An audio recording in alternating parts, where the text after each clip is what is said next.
धृतराष्ट्रवाच धर्मक्षेत्रे कुरुक्षेत्रे समवेतायुयुत्सव मामका पांडवाश्चैव किमकुर्वत संजय। अर्थ,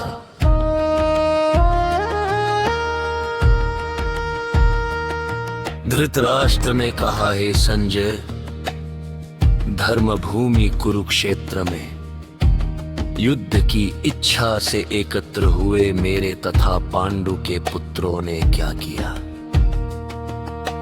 तात्पर्य,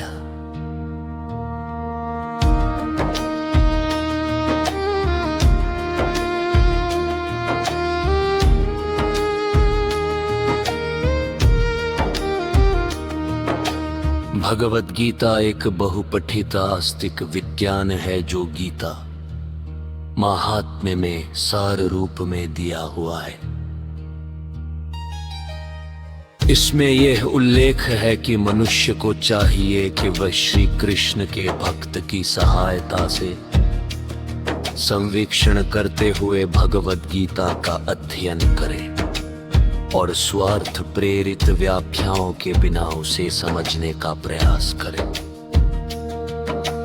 अर्जुन ने जिस प्रकार से साक्षात भगवान कृष्ण से गीता सुनी और उसका उपदेश ग्रहण किया, इस प्रकार की स्पष्ट अनुभूति का उदाहरण भगवद गीता में ही है। यदि उसी गुरु परंपरा से निजी स्वार्थ से प्रेरित हुए बिना किसी को भगवद गीता समझने का सौभाग्य प्राप्त हो तो वह समस्त वैदिक ज्ञान तथा विश्व के समस्त शास्त्रों के अध्ययन को पीछे छोड़ देता है। पाठक को भगवद गीता में न केवल अन्य शास्त्रों की सारी बातें मिलेंगी, अपितु ऐसी बातें भी मिलेंगी जो अन्यत्र कहीं उपलब्ध नहीं है।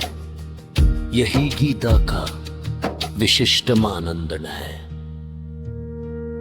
स्वयं भगवान श्री कृष्ण द्वारा साक्षात उच्चरित होने के कारण यह पूर्ण आस्तिक विज्ञान है। महाभारत में वर्णित धृतराष्ट्र तथा संजय की वार्ताएं इस महान दर्शन के मूल सिद्धांत का कार्य करती है।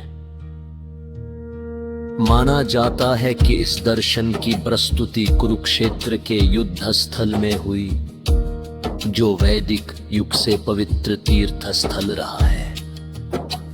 इसका प्रवचन भगवान द्वारा मानव जाति के पथ प्रदर्शन हेतु तब किया गया जब वे इस लोक में स्वयं उपस्थित थे।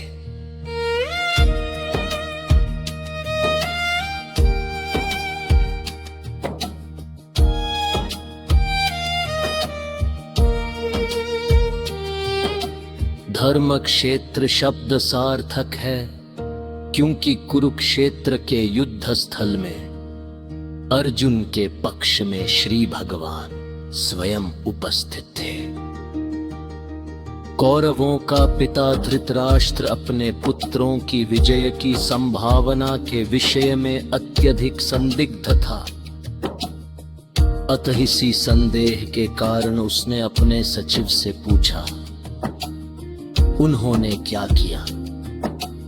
वह आश्वस्त था कि उसके पुत्र तथा उसके छोटे भाई पांडु के पुत्र कुरुक्षेत्र की युद्ध भूमि में निर्णयात्मक संग्राम के लिए एकत्र हुए हैं। फिर भी उसकी जिज्ञासा सार्थक है। वह नहीं चाहता था कि भाइयों में कोई समझौता हो, अतः वो युद्ध भूमि में अपने पुत्रों की नियति भाग्य भावी के विषय में आश्वस्त होना चाह रहा था।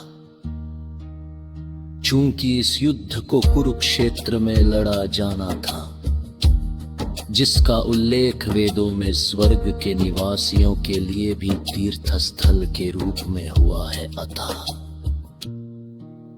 धृतराष्ट्र अत्यंत भयभीत था कि इस पवित्र स्थल का युद्ध के परिणाम पर न जाने कैसा प्रभाव पड़े।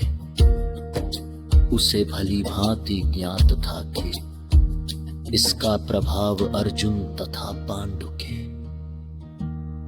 अन्य पुत्रों पर अत्यंत अनुकूल पड़ेगा, क्योंकि स्वभाव से वे सभी पुण्यात्मा थे। संजय श्री व्यास का शिष्य था, अत उनकी कृपा से संजय धृतराष्ट्र के कक्ष में बैठे बैठे कुरुक्षेत्र के युद्ध स्थल का दर्शन कर सकता था। इसीलिए धृतराष्ट्र ने उससे युद्ध स्थल की स्थिति के विषय में पूछा। पांडव तथा धृतराष्ट्र के पुत्र दोनों ही एक वंश से संबंधित है, किंतु यहाँ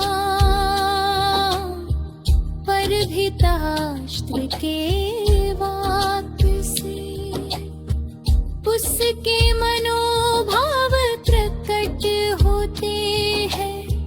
उसने जानबूझ कर अपने पुत्रों को कुरु कहा और पांडु के पुत्रों को वंश के उत्तराधिकार से विलग कर दया। धृतराष्ट्र जंपसैम था, दुर्भाग्यवशुलाध्यात्मिक दृष्टि से वंचित था। वह यह भी जानता था कि किसी के समान उसके पुत्र भी धर्म के मामले में अंधे हैं और उसे विश्वास था कि पांडवों के साथ कभी भी समझौता नहीं कर पाएंगे, क्योंकि पांचों बहुत जन्म से बहुत कृत है। फिर भी उसे तेज